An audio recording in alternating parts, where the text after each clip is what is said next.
বন্ধুরা, বানাচ্ছি আমি পাটিসাপটা। দিয়ে দিলাম তাওয়ার মধ্যে। এখন তেজপাতার সাহায্যে আমি এটাকে চারিদিকে এটাকে ছড়িয়ে দেব। গোল রাউন্ড শেপের করে নেব।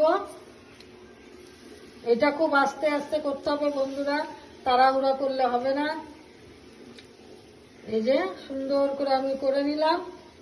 তো এর মধ্যে আমি দিয়ে দিব এই যে তিল আর গুড় দিয়ে বানিয়েছি আমি এটা পুরটা, এর মধ্যে দিয়ে দিলাম। এটাকে বলে পুর, অনেকে বলে স্টাফিং, যে যেটা বলে।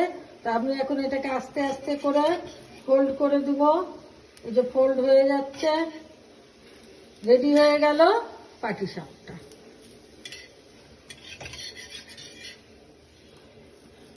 তিলের পাটিসাপটা। এই যে এখন আমি এটা তুলে এখানে রেখে দেবো।